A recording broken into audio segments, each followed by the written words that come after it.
As I've mentioned in videos of the past, the first console I ever had was the original Xbox that my family got when I was 4 years old. Technically, I had MechWarrior 2 Mercenaries and Polar Bowling on this old computer of ours, but I was a dumb kid that didn't know what I was doing, so my true gaming adventure began here with things like Spider-Man 1, Mech Assault, and Quantum Redshift. But there was one game I wasn't allowed to play immediately because it was a rated M game for mature, and my parents actually tried to do proper parenting. What a shock. But I eventually convinced them it was fine, it's not actually violent, I'm killing aliens, and realistically the stuff I did in Jedi Academy was probably way worse. But regardless, it still stands out as my first M-rated game and my first FPS. Now, Halo is known for its multiplayer, especially the sandbox sort of stuff with it. And while I definitely had my fun shooting my dad and friends with rockets across the two different spaceships or using the magnums trying to go for headshots, I focus more on story modes in games. So, how does this game with way too many books and a control scheme that completely changed how console FPSs would operate going forward to this day hold up? I don't know, you tell me.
Cortana, all I need to know is did we lose them? I think we both know the answer to that.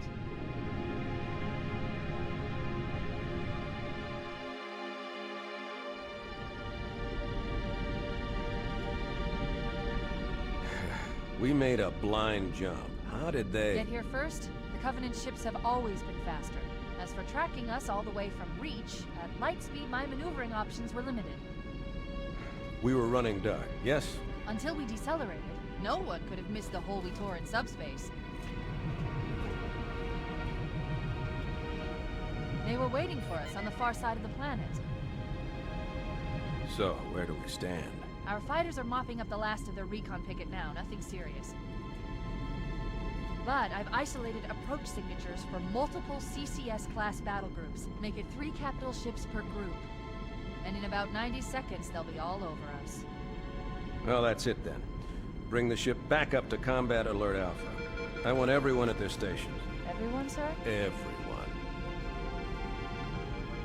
And Cortana. Let's give our old friends a warm welcome. I've already begun.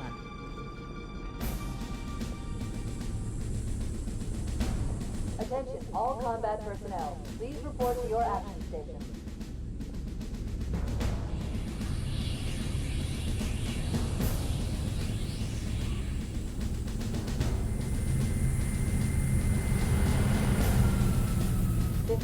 Secure airlocks on deck 11. 14th Platoon rendezvous with 22nd Tactical at Bullhead Charlie 14.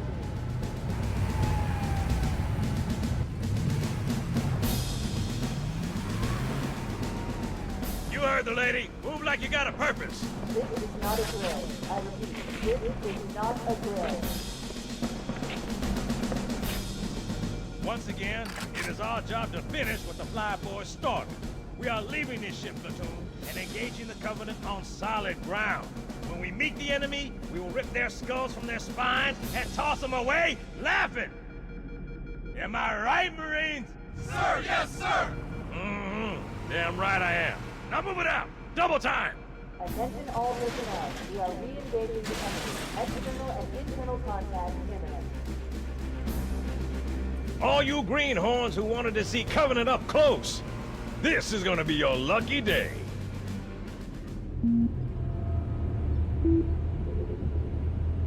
Whoa. Sir? Right. Let's thaw him out. Okay. Bringing low-level systems online. Cracking the case in 30 seconds.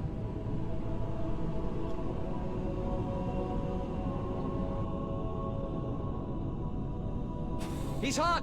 Blowing the pins in 5!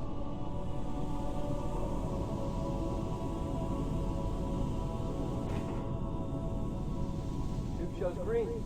Cycle complete.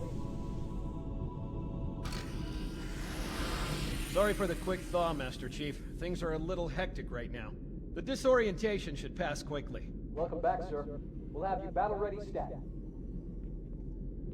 Chief, please look around the room. I need to get a calibration reading for your battlesuit's diagnostics. Good. Thank you, sir. I'm bringing your health monitors online, sir.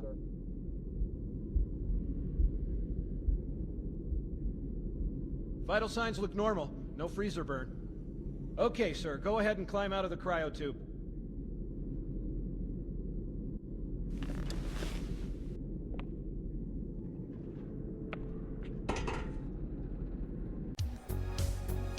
So, the game begins with us having our control tutorial segment of the game, where it teaches you all the basic stuff. A to jump, B to melee, right trigger to shoot, left trigger to throw grenades, R1 and R2 to do weird shit because those used to be the black and white buttons if you remember the original Xbox. Right stick to move, and left stick to aim. It's a standard affair for console FPS games.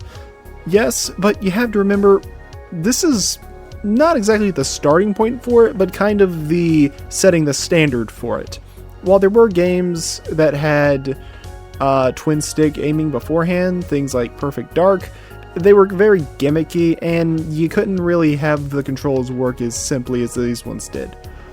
Yes, this segment does go on a bit long compared to some tutorials in games, but this game was kind of having to set a new standard, and I think it does a good job. There's other things to keep in mind as well. In this game, you've got health and energy shields, or HP and armor. Those are what those stats are for. Health is static and does not recharge, while the energy shield will slowly refill, if you can go long enough without getting hit at least. So try not to get hit too much. There is more to it, but I'll go into that later. For now, once you get done with the tutorial stuff, just get your ass over to the bridge since we don't have any sorts of weapons yet. Keys. Good to see you, Master Chief. Things aren't going well. Cortana did her best, but we never really had a chance. A dozen Covenant superior battleships against a single Halcyon-class cruiser. With those odds, I'm content with 3, make that 4 kills. Sleep well? No thanks to your driving, yes. So you did miss me. Report! It must have been one of their boarding parties. I'd guess an antimatter charge. Ma'am! Fire control for the main cannon is offline! Captain, the cannon was my last offensive option. All right, then. I'm initiating Cold Protocol Article 2. We're abandoning the Autumn. That means you too, Cortana. While you do what? Go down with the ship? In a manner of speaking.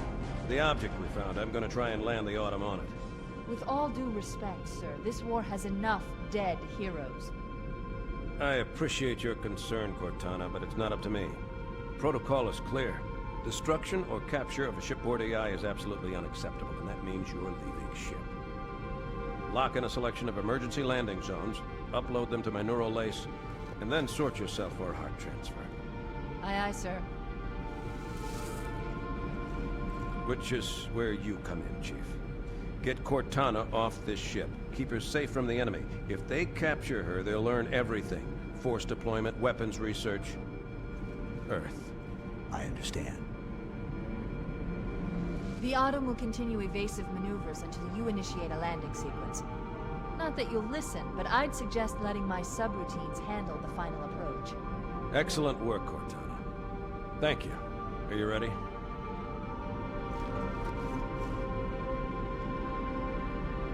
Yank me.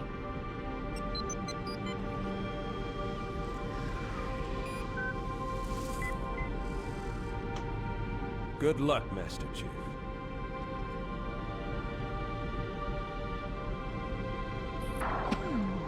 Your architecture isn't much different from the Autumn's. Don't get any funny ideas. I don't keep it loaded, son. You'll have to find ammo as you go. Remember that line, it'll come up about halfway through the game. I know I'm showing a lot of cutscenes right now, but to be fair, Mission 1 and Mission 6 are kind of the most story-important levels in the game, so I figured it was better to show them in full. And when you make your way down the hallway, you come across some ammo before you come across the game's first enemies, the Grunts. They sure are your grunt enemies of the game, very low HP, and can be one-shot with a bullet to the head, or melee to the back. To be fair though, the starting Magnum is one of the strongest things in the game, and it fucks shit up. 1 damage when it hits the body, but an insta-kill if it hits the enemy's weak spot. Usually, that weak spot is their head.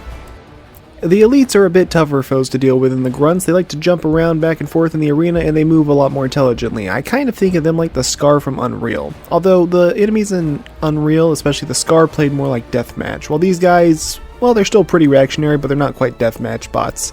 They're not afraid to go for melee attacks either, and they will try to flush you out when they can. They also coordinate and command the grunts around them, usually acting as a leader type if there's grunts to be found. And like the Scar, they have a dirty trick they can do when they die, which we'll get to in the next mission. There are weapons other than just the pistol. In fact, this introductory level, we have a total of 4. Our pistol, which screws everything up when it hits, and then you have things like the assault rifle, which is your standard spray and pray weapon in the game, good for suppressive fire or death by 1,000 cuts, though it doesn't do much against a shield. The plasma pistol is your charge weapon of the game, and it's either the worst weapon in the game or an unstoppable force of nature, depending on how you land those shots. Then, last but not least, the plasma rifle, one of the game's most reliable weapons. Good damage, good fire rate, and it tears through shields. Overall, the Pillar of Autumn is a pretty straightforward level. You're going to go through a few arenas in these little hallways, you fight off enemies, and the situation gets more dire, with the most notable shakeup being the boarding ship, with 2 shield overcharges in it, which is pretty neat, as it basically triples your armor, although you can't recover any armor until you go back down to just under 100%. I think this level works great as a tutorial. It teaches you the basic combat loop, it teaches you the use of your flashlight, knowing when to pick a better vantage point, making use of nav points, and so on. Overall, does a great job. One interesting detail I didn't actually notice until this playthrough was how the tutorial level only actually slowly hands you your HUD elements such as your ammo, motion tracker, then finally some grenades at the end. Now, time to get off this rock. Oh no! Oh no! Ah! Now would be a very good time to leave. Punch it. Aye, sir. We're disengaged, going for minimum safe distance. We're gonna make it, aren't we, sir? I don't want to die out here. Look!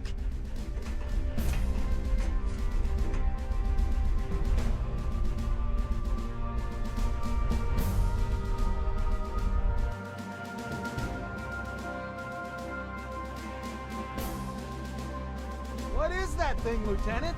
Hell if I know, but we're landing on it. Your Honor, she's been hit!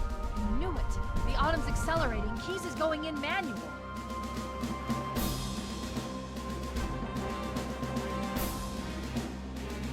Heads up, everyone, this is it. We're entering the ring's atmosphere in 5.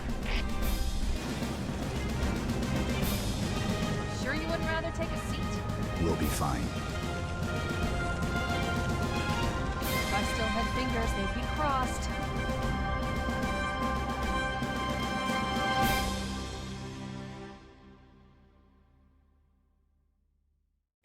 after everyone tragically dies in the crash, except Chief because we still got a game to play.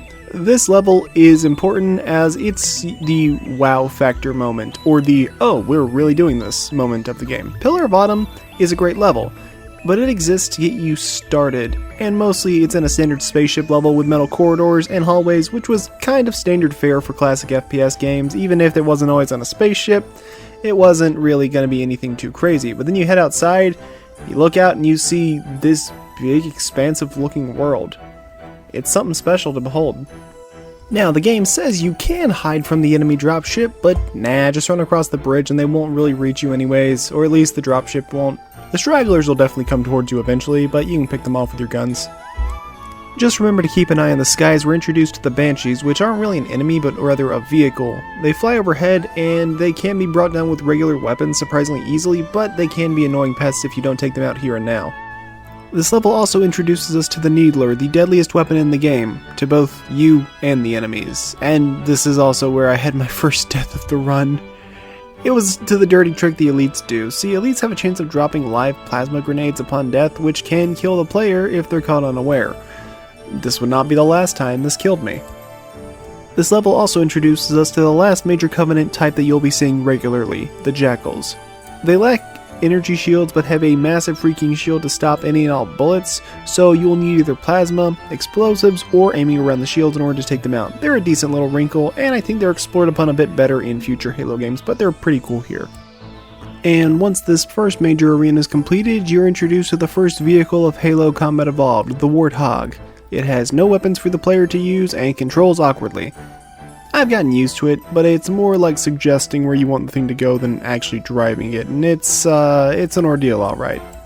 I can't say I'm the largest fan of this driving portion, but it is cool seeing a large underground structure without there being any loading screens. It's kind of a clever trick on the Xbox's part, because the entire thing is basically a disguised loading screen. Once you finish your brief underground stint, you'll find yourself up top, and here's where you'll be introduced to the final objective of the mission, to find and save 3 groups of Marines. Or kill them all, I guess, but we're not speedrunners, so we're actually going to try and save them. You can tackle these in any order you wish, which is nice, and the open objective nature allows you to experiment and replay the level to try new things a couple of times. The most notable rescue will be the very last one you tackle, where there will be additional Covenant dropships that come by, making for a bit of a holdout fight here. Though you can go on the offense with the weapons you have, the sniper rifle you can find up in the rocks, which I didn't get, or you can make use of the Warthog, making your giant, barely controllable brick a true machine of death. Overall, I'd say this is a pretty good level, and it really is the yes, we're really doing this moment of Halo Combat Evolved. And I guess by extension the Halo series as a whole. That's the last of them. Roger that. I'm on my way. New traffic on the Covenant battlement. I found Captain Keyes. He's being held on a Covenant cruiser, the Truth and Reconciliation, a ship I disabled before we abandoned the Autumn. The Truth and Reconciliation touched down on a desert plateau roughly 300 kilometers upspin.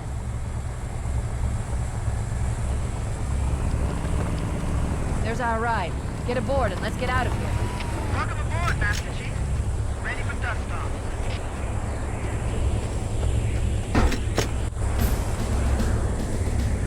We should move out, Lieutenant, and then we'll need your help on a rescue mission.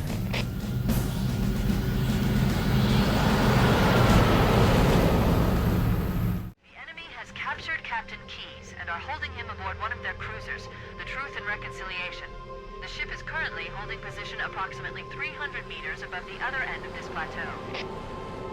So how do we get inside the ship if it's in the air? The Corps issued me a rifle, not wings. There's a gravity lift that ferries troops and supplies between the ship and the surface. That's our ticket in. Once we get inside the ship, I should be able to lock on to the tracking signal from Captain Keyes' neural implants. Truth and Reconciliation is probably the most dynamic level so far, with some drastically changing level design, but the level gives you a surprise tool that'll help you now. A sniper rifle with 64 extra shots to go, far more than it's normally capable of holding, and I will be abusing this power in the one level that we're allowed to abuse it. The sniper rifle will one-shot anything that it hits in the designated weak point, and it does enough damage to one-shot grunts and jackals outright if the hit lands. Elites can survive a body shot thanks to their energy shield, but if their shield is down or very low, they're not going to make it either. A gimmick of this level is that enemies are often found near a plasma turret, and should the pressure get high enough, the grunts or elites, usually grunts, will make a mad dash for the turret to attack you. You can use the turrets against them, however, and they do insane damage, but the trade-off is you're completely immobile and your body is very exposed, so be careful around needlers. Mainly needlers. And not much else, because surprisingly the Covenant have very few weapons in this game. In fact, we've seen all their traditional weapons. The plasma pistol, plasma rifle, and needlers are all they've got that you can use. They have 3 more non-conventional weapons that you can't use in this game, but they're all exclusive to a specific enemy type, and thankfully Halo 1 lacks any form of jackal snipers. Thank God. When you get to the dropshift lift, you need to clear the area out of enemies and get ready for multiple waves of Covenant hostiles, as you will try in vain to keep your AI teammates alive before accepting that they're just going to die, so remember where their corpses end up for spare ammo.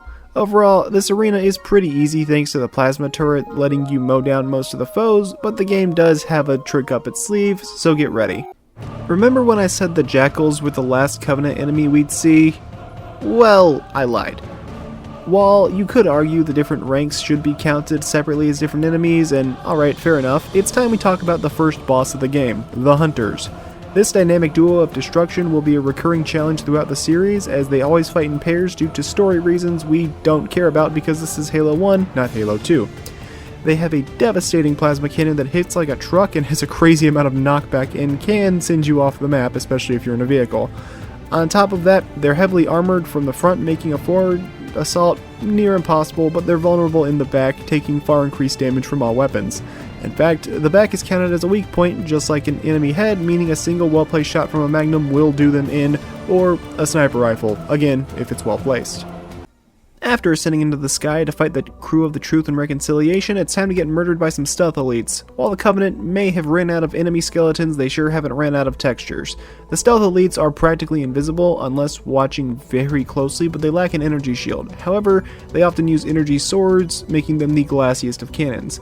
They can be dropped faster than a jackal if you know that they're there, but if you screw up, you're likely going to go down in one shot. If you're playing on Legendary, you'll instead get rushed by elite zealots, but I wanted to enjoy my playthrough of Halo 1, so I didn't play it on Legendary. More power to those who are good at this game. The layout of this stage is another spaceship level, sort of like the Pillar of Autumn, so it's one of the more linear levels in the game, but the challenge will see a notable uptick as there's more enemy types as well as more clever enemy placements, especially when you get to the big hangar fight and have to work your way up top. Unless you're a speedrunner, in which case you'll grenade jump to the top, skipping like 40% of this level. Ultimately though, just keep fighting your way through the ship and eventually you'll reach the prison cells where you're able to find Captain Keyes. Coming here was reckless. You two know better than this. Thanks. Marines, lock and load your weapons. Let's be ready to move. Okay, yes, sir.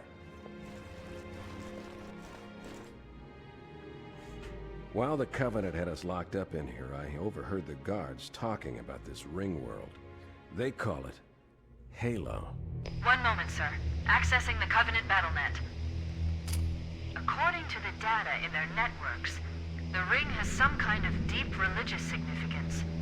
If I'm analyzing this correctly, they believe that Halo is some kind of weapon, one with vast, unimaginable power. Then it's true.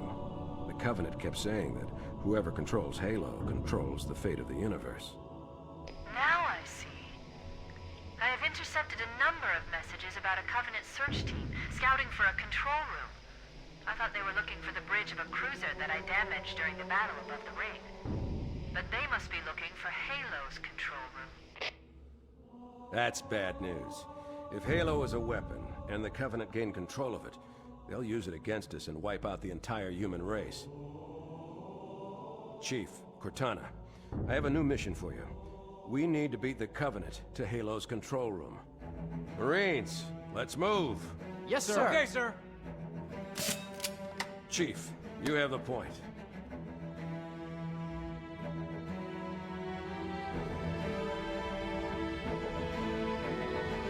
We should head back to the shuttle bay and call for evac. Story-wise, this is actually a pretty cool moment getting to fight alongside Captain Keyes and tear your way through the Covenant to get off the ship. It's also the only time you actually get to play alongside Captain Keyes outside of, I guess, that one short bit in the beginning where you could choose to shoot him if you wanted.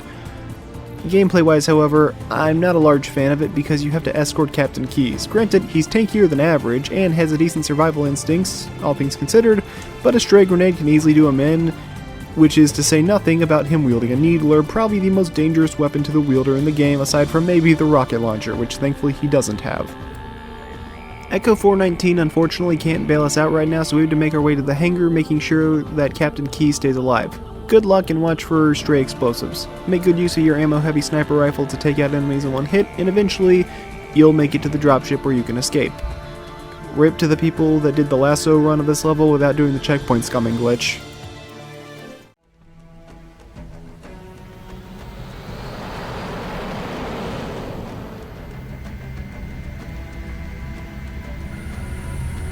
The Covenant believe that what they call the silent cartographer is somewhere under this island. The cartographer is a map room that will lead us to Halo's control center. The island has multiple structures and installations. One of them contains the map room. We're approaching the LZ. It's gonna be hot. Get set to come out swinging. Touchdown! Hit it, Marines! Time for one of the best levels in the game. This opening battle on the beach, I've done well over 100 times throughout my life. As a kid, I actually struggled to ever beat the 5th mission, Assault in the Control Room, so I didn't even see the game's second half until a couple years later, so when I wanted to play this game, I'd often boot up this very level because it drops you right into the action with one of the best fights in the game. Silent Cartographer starts out with a bang.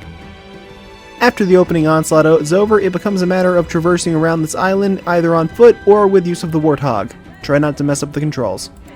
Though, sometimes this game is going to make you go on foot one way or another. We do have some pretty cool arenas, but the big plot point of this level is to get down to the map room, but the door is locked with nothing but an elite zealot on the other side.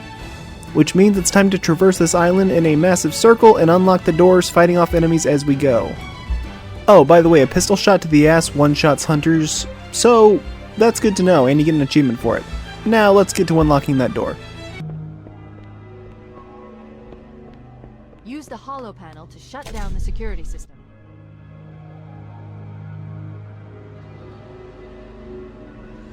Good. That should open the door that leads into the main shaft.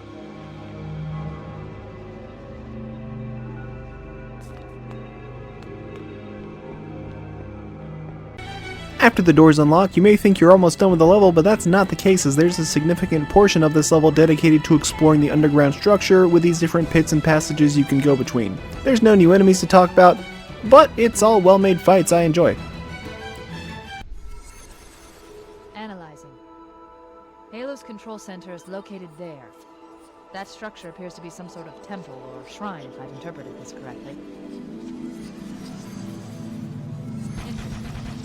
Shrine is an unlikely place for such a significant installation. Cortana to Captain Keyes. The captain has dropped out of contact, Cortana. His ship may be out of range or having equipment problems. Keep trying. Let me know when you've re-established contact, and then tell him that the Master Chief and I have determined the location of the control center. We'll be heading there as soon as we're topside. Affirmative. Phone hammer out. So, we find out Captain Keyes is in trouble again, so I guess it's time for us to GTFO. Wait a second. Wasn't there an elite zealot around here somewhere?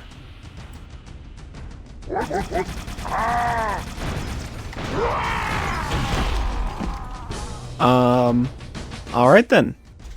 But hold on to your seats, we're not done yet as stealth elites ambush you, then promptly die because they have plasma rifles instead of energy swords, and stealth elites lack any shielding, making them kind of one-shot fodder. Silent Cartographer is a fantastic mission that has withstood the test of time and then some. It's short, it's simple, but it works. Let's get moving. Hammer, here are coordinates and a flight plan I've worked on. Cortana, these coordinates are underground. The Covenant did a thorough seismic scan, and my analysis shows that Halo is honeycombed with deep tunnels, which circle the whole ring. I hope your analysis is also funny, Cortana. This pelican won't turn on a dime. Look on the bright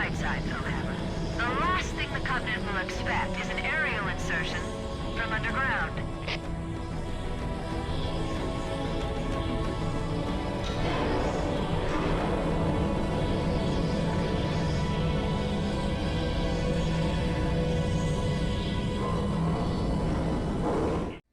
Now, our next level is Assault on the Control Room, which is a level I'm less than fond of. Assault on the Control Room has interesting points, but a lot of it sees you doing battle with these samey looking corridors, where it'd be very easy to get turned around if you didn't have literal arrows on the ground telling you where to go.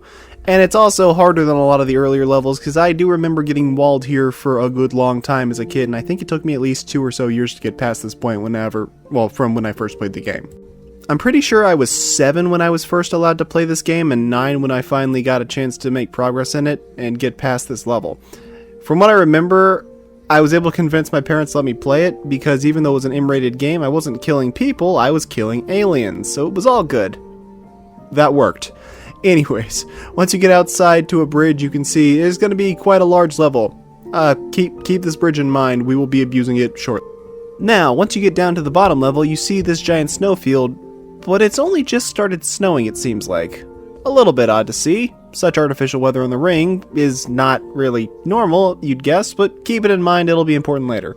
This is our first big battle of the level, and you can see the enemy ghosts traveling around the area, in addition to the big tank enemy of the Covenant, the Wraith. These foes are somewhat remote, only showing up occasionally. In fact, they only really show up in this level, and I believe one other. But they're a big threat in this level, as well as that one other level in the game they show up in. You will learn to fear them if you're not careful. But they don't stay scary for too long, because continuing into the snowfield, we see the one and only Scorpion tank you can pilot in the campaign. The Scorpion is a slow but durable tank, no duh, with 2 weapons, a main cannon and a machine gun you can fire. Marines can also ride on the side to assist you, but good luck getting anyone to stay alive that isn't Sergeant Johnson. Though, enjoy this bit while you can, this is the only tank in the game you can actually pilot during the story mode. They would use it a bit more in the future games, which I do appreciate. Now, this is cool and all, but the problem is this level just keeps going on and on for a long time. So while the snowfields are cool, the indoor portions are long and repetitive, and I can't really say I'm a big fan of it, especially when, spoilers, you have to play through this level again near the end of the game, but I do think it's done better. So, you know what? Let's just skip this level entirely. Now, there's 2 ways to skip this level. One way is to jump off the side of the bridge, and the other way, if you're playing in Heroic, you can steal a Banshee and fly to the end. Either way, enemies will no longer spawn in, and you turn the game into a walking simulator, because Halo 1 levels require you hit certain stored triggers in order to finish them, but Assault on the Control Room only has 2 stored triggers. The first is when you get outside and hear Sergeant Johnson over the radio, which you can't miss, and the other is the very end of the level. Plus, the skip is the only way you're going to finish this level in the part time. It's too damn long otherwise. Honestly, this level is probably a bottom 10 level in the whole series for me, because while it has some positives, it also has some serious negatives of being too damn long and tedious and just not that fun. But it does end on a very important cutscene.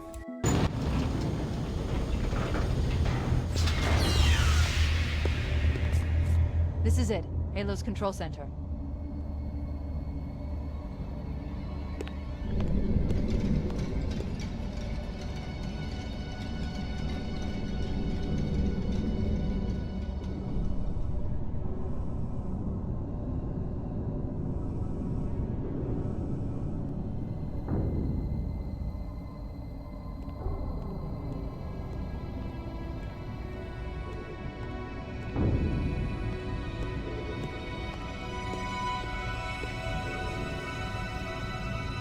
Terminal, try there.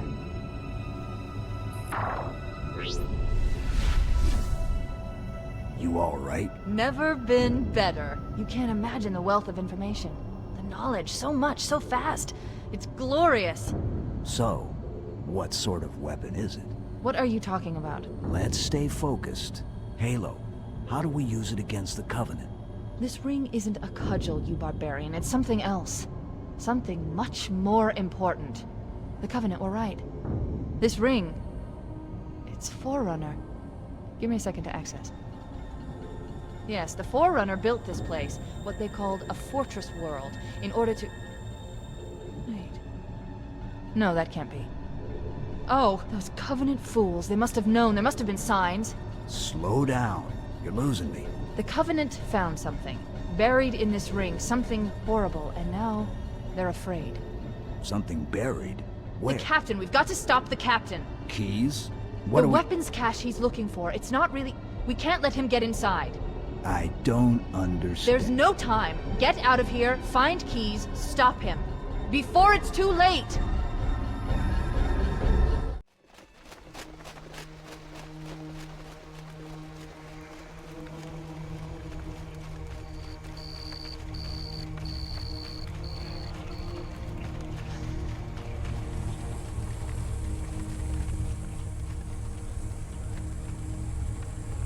The last transmission from the captain's dropship was from this area. That was over 12 hours ago. When you locate Captain Keyes, radio in, and I'll come pick you up.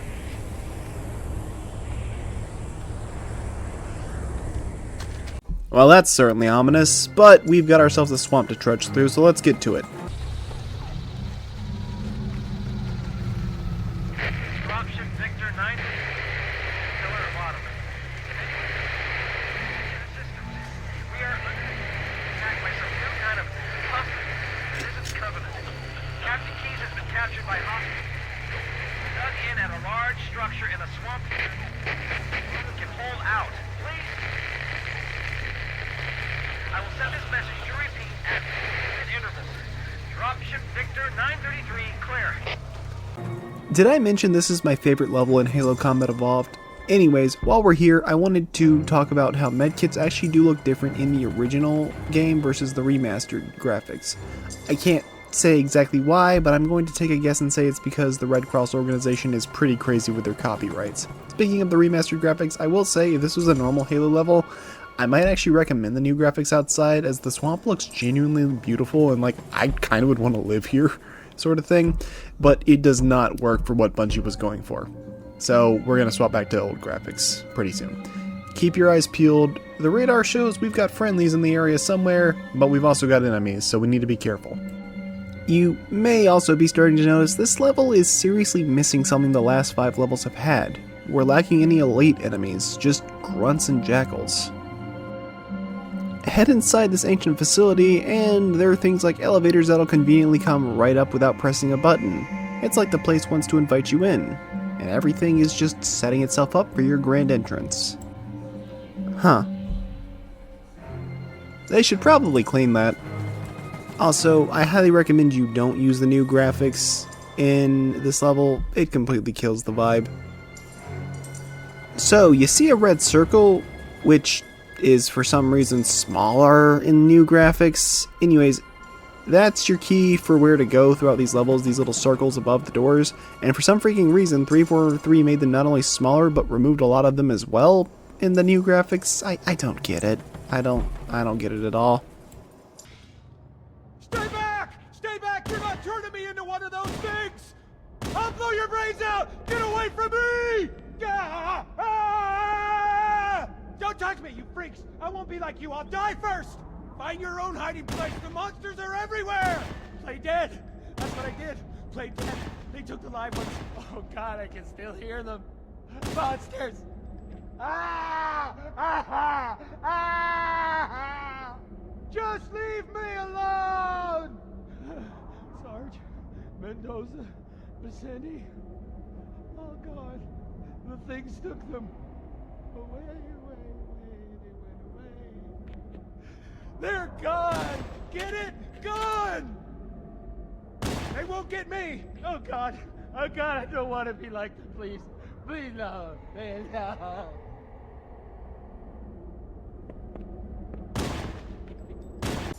There's nothing we can do for this Marine, so you're gonna have to either kill him or move on. When you're ready for the point of no return, go through the door, and once again, we have a long cutscene coming up, but this is one I just had to let play in full. So, get comfy, folks.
Why do we always have to listen to this old stuff, Sarge? Watch your mouth, son. This stuff is your history. It should remind you grunts what we're fighting to protect. Hey, if the Covenant want to wipe out this particular part of my history, that's fine by me. Yeah, better it than us. You ask them real nice next time you see him, Vicente. I'm sure they'll be happy to oblige. LZ looks clear. I'm bringing us down. Go, go, go!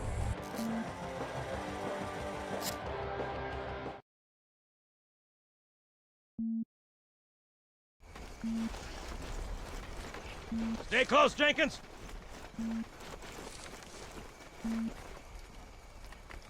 Mendoza, move it up! Wait here for the captain and his squad, then get your ass inside. Sir! Okay, let's move!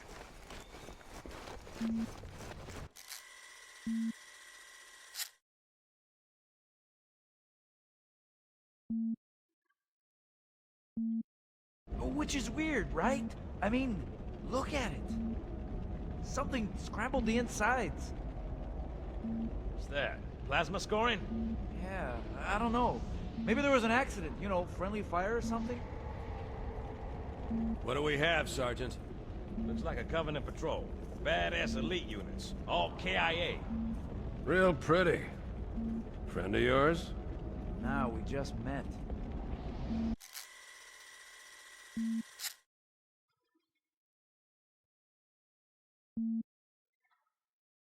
Right, well, let's get this door open. I'll try, sir. But it looks like these Covenant worked pretty hard to lock it down. Just do it, son. Yes, sir.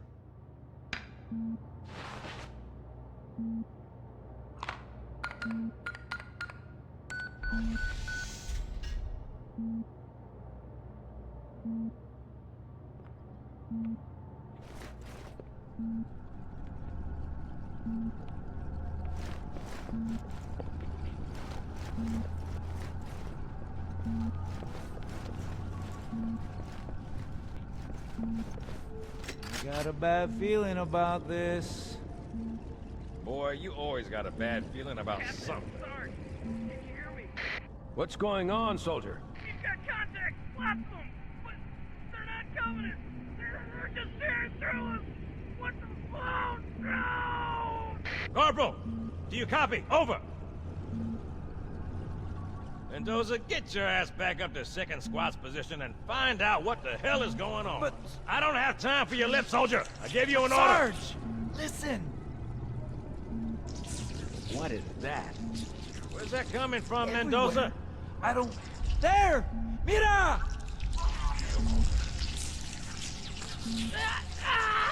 Hold still! Hold still! Let him have it!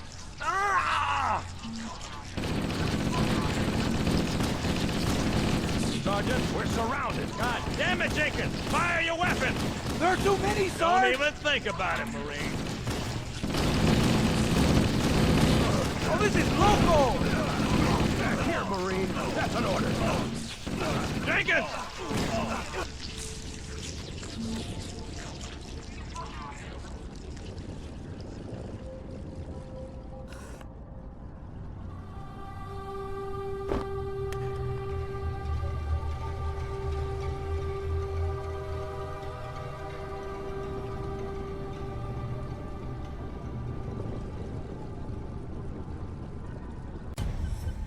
And then you realize you're in that room where everything went wrong as the chapter titled The Flood appears. Ladies and gentlemen, welcome to the point of no return. And after that long build-up, it's time to do battle with the Flood. These foes only have a single health point, and after they get hit, they give out a small AoE explosion that does 1 damage. Nothing for most units, but it means that shooting a single Flood infector in a swarm will cause the others to pop as well, which is probably good design because it makes you think you're doing better at hitting them than you actually are. After a few waves of evil jellyfish, the real Flood come out to join the battle. These are the combat forms, extremely fast melee attackers that can close the gap in seconds. They lack energy shields, however, so any weapon will do good damage, and their weak point is kind of their center torso, so try to aim for center of mass. Or just hold down the fire button and pray, it doesn't really matter. After trying your best to not get lost in the Hell Maze, you're going to see some Covenant holdouts getting overrun by the Flood, showing they were not prepared for what was waiting for them. Oh, by the way, if you're having trouble navigating the place, just look for the lights on the walls. The ones with the green lights right next to the doors are the way to go. Thankfully, we're not completely out of luck, as the game is nice enough to finally bestow upon you the best weapon for killing Flood in this game, the glorious shotgun. Finally, we can take an elevator and get out of here. Why is it going down? Yeah, as you go down below, you now see the next evolution of the Flood as they now begin wielding guns, and there's also smaller, more humanoid-looking variants, and yes, the Flood are all-consuming space zombies. It's a sci-fi game. You've got to have some all-devouring space monster at some point in the story. It's required by law. Heading deeper inside, we can see some Marines currently alive, but not for long as they only have a single HP, so they're destined to be killed, and as far as I know, it's impossible to save them. Another note is that in this room there's actually the radio signal that begins playing again, which I guess you can infer this is where the message from earlier was coming from, and it's so far underground that's why it's shoddy, and no one past the swamp can hear it at all. As the level's nearing its end, the terrifying music of Shadows is overtaken by a more mysterious theme, and we get one of the most interesting pieces of visual storytelling in this game. Seeing the corpses of both Marines and Jackals together, showing that they put aside their conflict, at least for a brief moment, to work together and fight off these enemies. It's also interesting because this is one of only 2 times in the series that Jackals are portrayed as non-hostile with other factions, the other moment being a single level in Halo 2. So, that's kind of neat. But, I guess the last thing I should mention before we get out of here is Cortana isn't with you in this level. You are truly alone, there's no nav points to help you get out. So once again, if you get lost, follow the doors that have green lights next to them.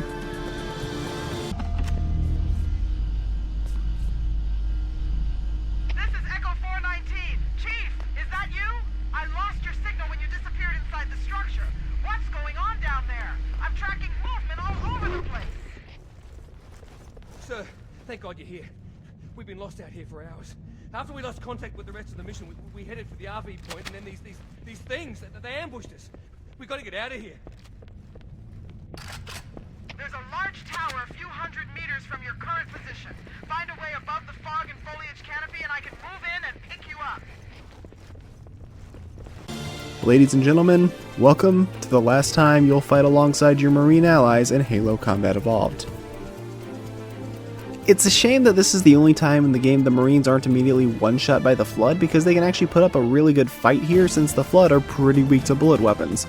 Though this late battle is kind of awkward because it goes on for super long unless most of the Marines are killed off.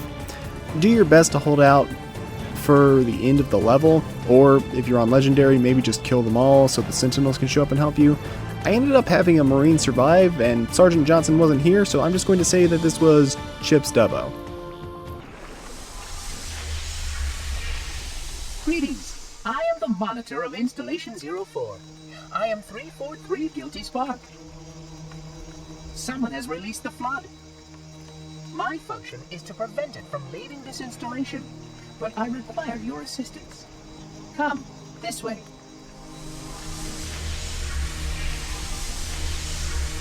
I lost your signal! Where'd you go? Chief! Chief!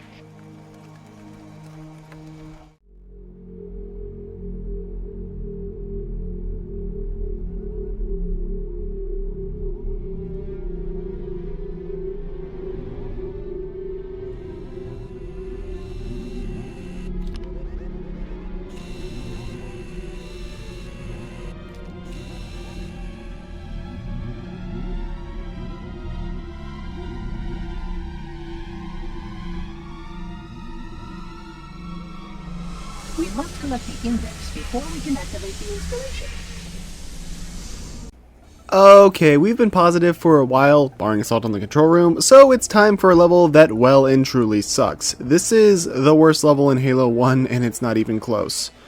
The library is the only level in the game where you just fight Flood, and that's honestly to the game's detriment. There is a new Flood form that waddles towards you and blows up, spreading more Flood infectors, but having a suicide bomber introduced to your Horde faction doesn't necessarily make things more fun. Everything that Guilty Spark did well, this level does pretty terribly. Instead of carefully laid out corridors, we've got the same hallway you'll be running through over and over again, and when Guilty Spark tells you this is the first portal of 10, he's not kidding. In the previous level, the Flood was an overwhelming force you needed to outmaneuver and escape while you watched them tear through everything else. But here, you'll just be repeatedly locked in rooms forced to deal with swarms of them, and honestly, it's a faction that believes in accuracy through mass. And I did mention this in my Halo 1 level ranking, but when the reaction to the scary enemy changes from oh fuck to oh fuck off, the enemy has worn out its welcome, and that's not a good thing. This level almost ruins the Flood. Now, I'm gonna say something a bit controversial. I actually recommend using the new graphics for this level. I know, the Halo remaster with 343 was forged by Indian hands. God, I love that thumbnail. And all of that, but the changes in lighting as you traverse the level act in a good way to show that you are making progress and help reduce you getting turned around too much. Now, I wish I could say more considering how infamous this level is, but sadly, I can't say much more in terms of positives or negatives, really, because this level is too damn long and I hate it. But it's just not that interesting. It's just tedious and goes on for almost an hour. In fact, my file length was 59 minutes, 59 seconds. It's not the longest level in Halo. It's not even the hardest level in Halo. But it's definitely the most tedious level in the game, and it's not one I'm, say, a fan of, like, at all. At the very end of the level, you get the index allowing us to activate Halo and be rid of the Flood with the help of HAL 9000.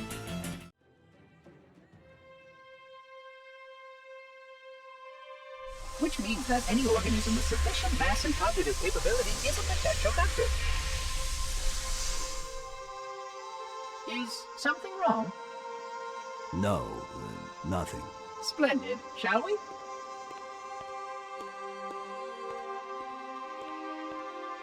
I am a genius.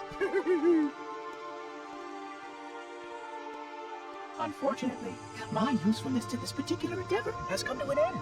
Protocol does not allow units with my classification to perform a task as important as the reunification of the index with the core. That final step is reserved for you, Reclaimer.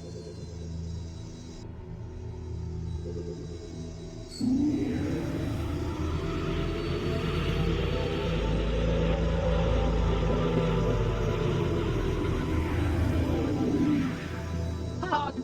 That wasn't supposed to happen. Oh, really? Cortana. I've spent the last 12 hours cooped up in here watching you toady about, helping that thing get set to slit our throats. Hold on now. He's a friend. Oh, I didn't realize. He's your pal, is he? Your chum? Do you have any idea what that bastard almost made you do? Yes. Activate Halo's defenses and destroy the Flood, which is why we brought the index to the control center. You mean this? A construct in the core? That is absolutely unacceptable. Sod off! What impertinence! I shall purge you at once! You sure that's a good idea? How dare you? Oh! Do what? I have the index. You can just float and sputter. Enough! The Flood is spreading. If we activate Halo's defenses, we can wipe them out. You have no idea how this ring works, do you? Why the Forerunners built it? Halo doesn't kill Flood. It kills their food. Humans, Covenant, whatever. We're all equally edible. The only way to stop the Flood is to starve them to death. And that's exactly what Halo is designed to do. Wipe the galaxy clean of all sentient life. You don't believe me? Ask him.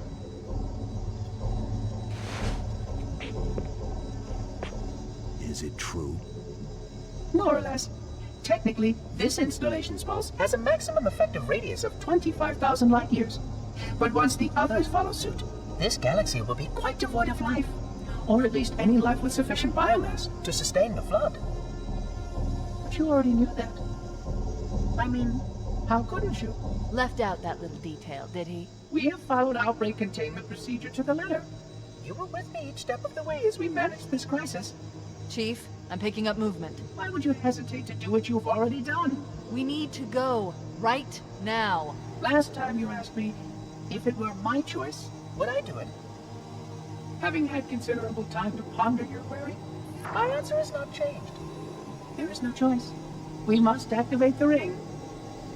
Get us out of here. If you are unwilling to help, I will simply find another. Still, I must have the index. Give your construct to me, or I will be forced to take it from you. That's not going to happen. So be it. Save his head. Dispose of the rest. Look out. So we begin this level with a sort of mini-boss fight against the Sentinels. You have both a plasma pistol and the shotgun to do some serious damage against them. The plasma pistol when charged will one-shot at a distance, and the shotgun takes them out up close. One issue, especially in the remake though, is that the dialogue does not match up with the subtitles at all at some points in the game, and it can be pretty comedic, but by far the worst example is during the final mission because it's during a serious moment in the story, which I will point out when we get there. After fighting off the Sentinels and getting outside, the Covenant are back, as the Flood are no longer the only foe you'll fight, which I very much appreciate. The Sentinels, Covenant, and Flood are all against you. That being said, this is by far the hardest level in the entire game, and it's not even close. I died more in this level than the rest of the game combined, and it wasn't even remotely close. We will get to the main source of that. Now, this level does have a pretty big shake-up, as this is where we get to fly around the Banshees, making this one of the game's more open levels, which is cool. And while you could technically fly Banshees and assault on the control room, this is the first one where you're supposed to be able to do it. Now, one of the game's more famous set pieces is when you step outside onto the bridge and you get this big fight where the Flood and Covenant are trading blows while the Flood slowly starts to overrun the Covenant. It's overall a pretty memorable set piece, and I think it's kinda neat. And as you get across to the other side of the bridge, the Flood begin to win the conflict, but instead of the soundtrack being hopeless, the Flood is no longer unstoppable, it's just another enemy faction for you to overcome. Granted, it is still somewhat menacing, but there's an air of you can do it, which I kinda like. Okay, now time for the most infuriating part of the game because of one specific enemy, the Rocket Flood. Cue the montage.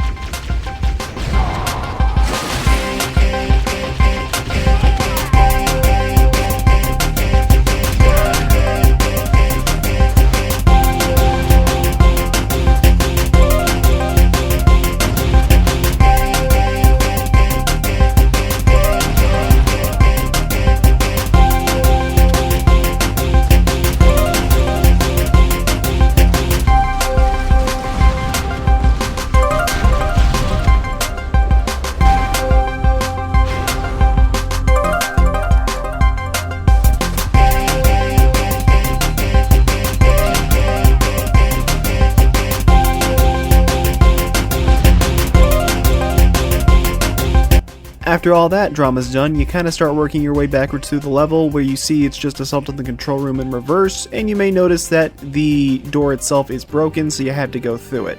It's okay. I should mention I actually do really like the music at this point in the level. It reminds me a lot of the more low-key tracks in Spectrum's Origins, though this game came out first, so I guess Spectrum's Origins music reminds me of Halo Combat Evolved music? Okay. So, pay close attention to some of the enemies here. There's a mechanic I haven't mentioned yet, but it's a special trait about the Flood that has been able to come up earlier in the level, but this is my first time really showing it off. Flood can come back from the dead.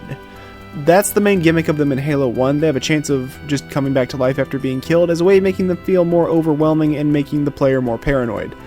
I like this mechanic because the Flood, it's unique, but it's not too overwhelming because the Flood don't come back that often, and when they do, they're typically missing limbs and do very low damage. I would probably hate this on a lasso run, though.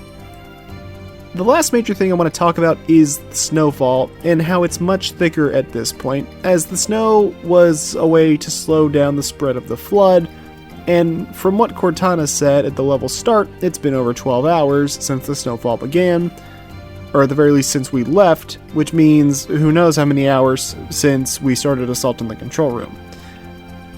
Now, I'm not a huge fan of the whole retreaded ground in the latter half of Halo 1 that it does, but I can appreciate the thought behind this level because it feels like it was more designed to be played backwards, and even though it's longer, it honestly feels like it doesn't outstay its welcome like Assault on the Control Room does, and I can't fully explain why.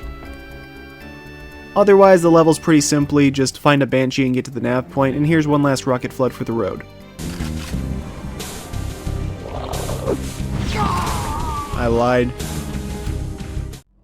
The Covenant network is absolute chaos. From what I've been able to piece together, their leadership ordered all ships to abandon Halo when they found the Flood, but they were too late. The Flood overwhelmed this cruiser and disabled it. The Covenant are terrified the Flood will repair the ship and use it to escape from Halo. They've sent in a strike team to neutralize the Flood and repair the ship for immediate departure. I've got a good lock on Captain Key's CNI transponder signal. He's alive, and the implants are intact. There's some interference from the cruiser's damaged reactor. I'll bring us in as close as I can.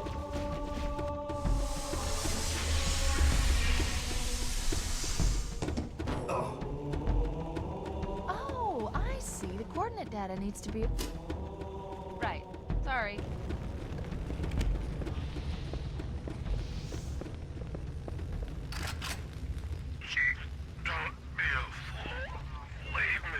Captain? Captain? I've lost him. I didn't want to talk over that line, but if you look to your right at the start, you'll see a spoiler for something later in this level.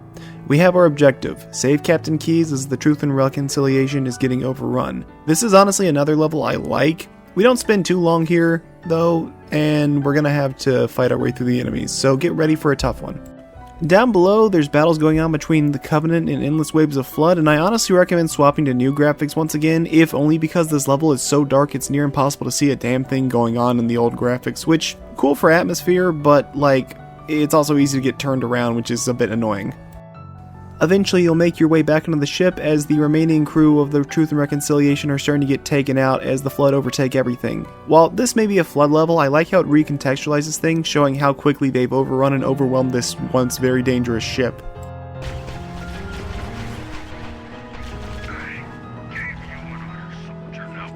He's delirious. In pain. We have to find him. And after fighting our way through the entire Flood army, we reach the main room where we get to see what fate befell Captain Keyes.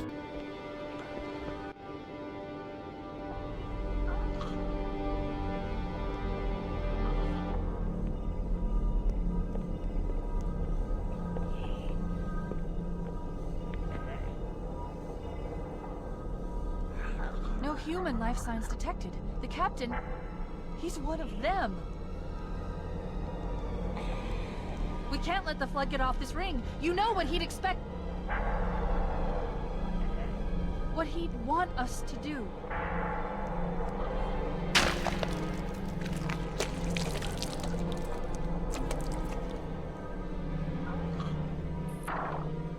It's done. I have the code. We should go. We need to get back to the Pillar of Autumn. Let's go back to the shuttle bay and find a ride.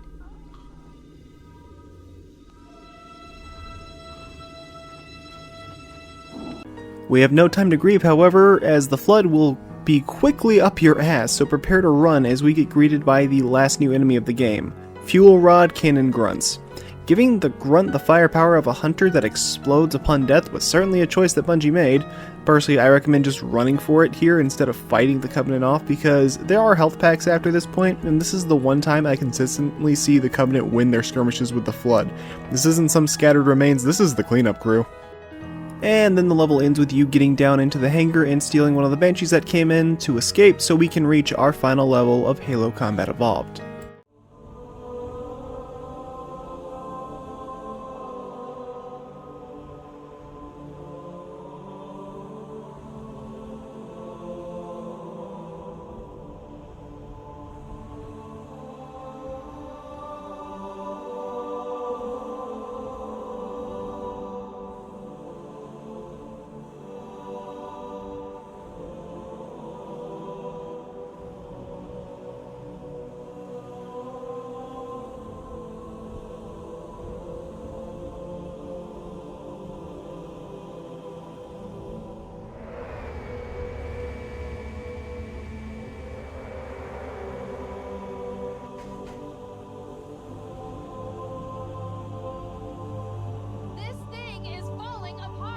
It'll hold. We're not gonna make it. We'll make it. Pull up!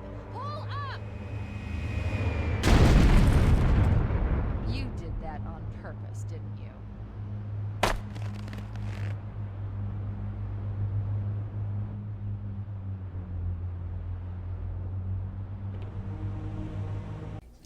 Our game ends where it all began. The Covenant, Flood, and Sentinels, mostly the Flood though, are all here to take you out.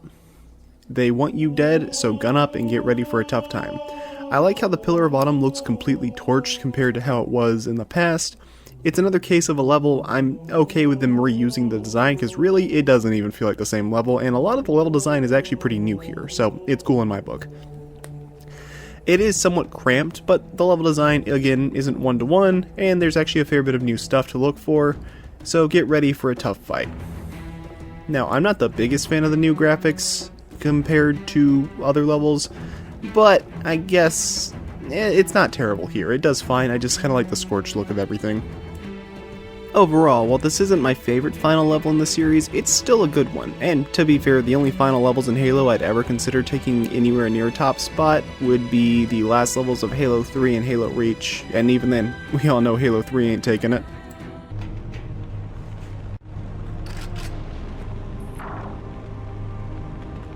I leave home for a few days, and look what happens. This won't take long. There. That should give us enough time to make it to a lifeboat and put some distance between ourselves and Halo before the detonation. I'm afraid that's out of the question, really. Oh, hell. Ridiculous! That you would imbue a warship's AI with such a wealth of knowledge? Weren't you worried it might be captured or destroyed? He's in my data arrays, a local tab. You can't imagine how exciting this is! To have a record of all of our lost time. Human history, is it? Fascinating.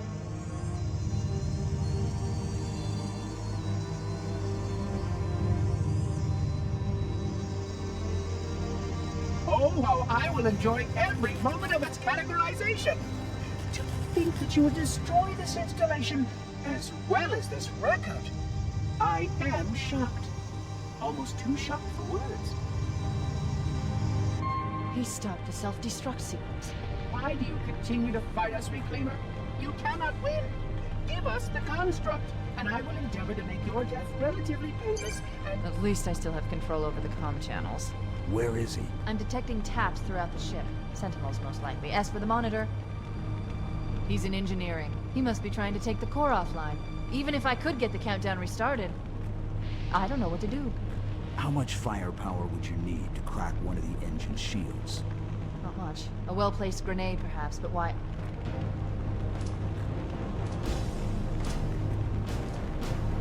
Okay, I'm coming with you. Chief, Sentinels!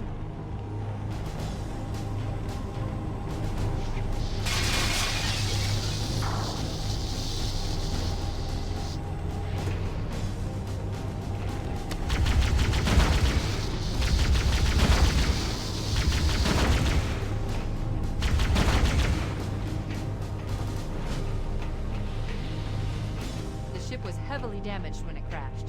Head to the cryo chamber. We should be able to get to the engine room through there. We have our objective, blow up the engines and GTFO in order to stop the Flood from escaping.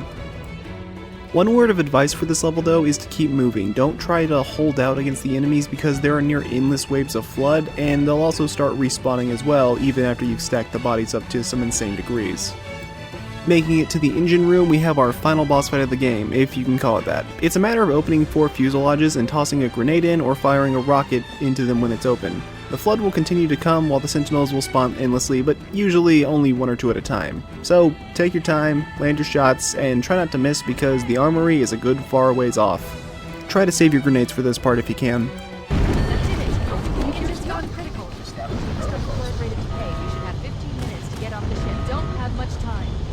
Outside and signal for evac. Accessing schematics. There's a service lift at the top of the engine. It leads to a Class 7 service corridor that runs along the ship's dorsal structure. Hurry!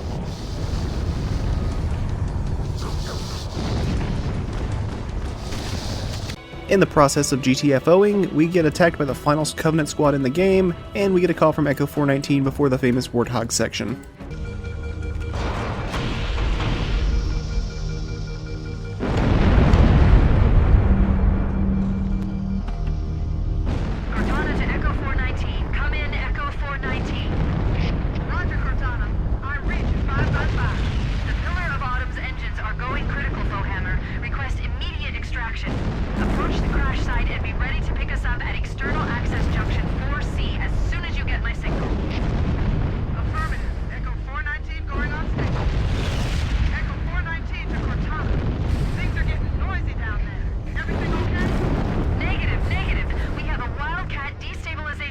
ship's fusion core. The engines must have sustained more damage than we thought.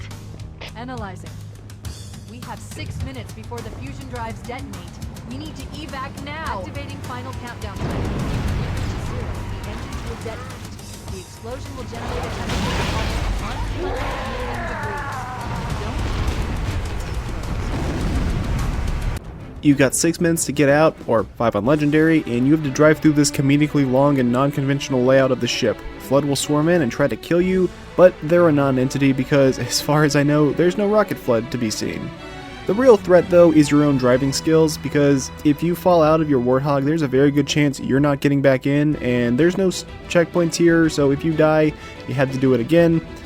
You gotta do this Warthog run in a single run with no checkpoints to bail you out, so get good at driving.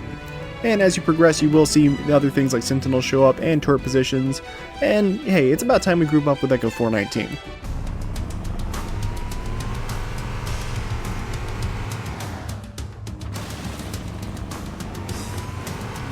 Wait, stop!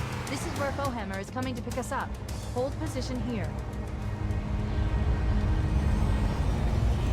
Cortana to Echo 419.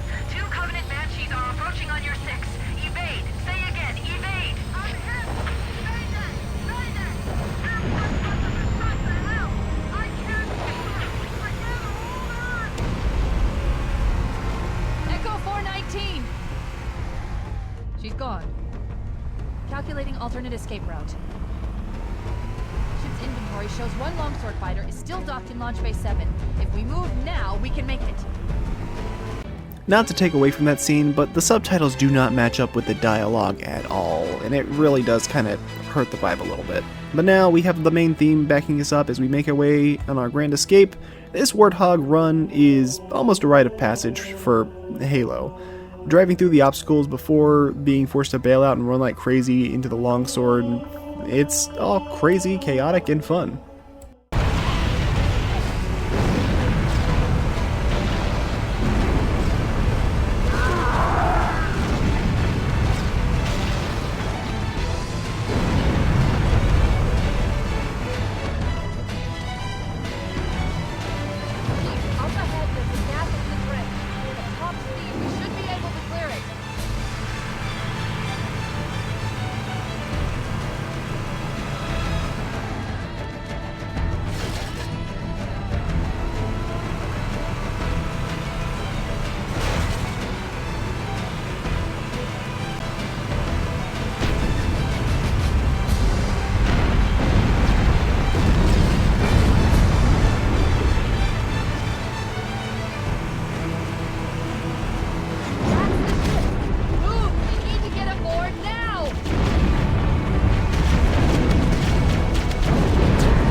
all that's left. We did what we had to do for Earth. An entire Covenant armada obliterated, and the Flood. We had no choice. Halo, it's finished. No. I think we're just getting started.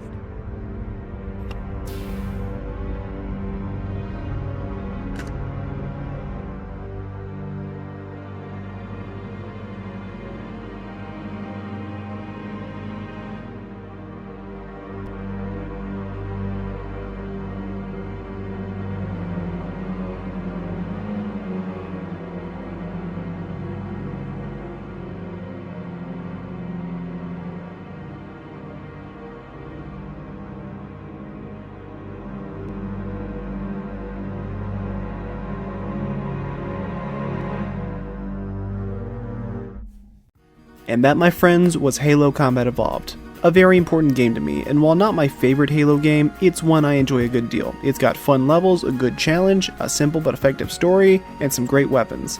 Halo is a series known primarily for its multiplayer, but unlike some FPS games, the single player has managed to carve out a name for itself, thanks heavily to its really strong campaigns and storytelling, as well as it being assisted by many novels that I haven't even touched upon, and being dragged down by Halo 5, but we don't talk about that game.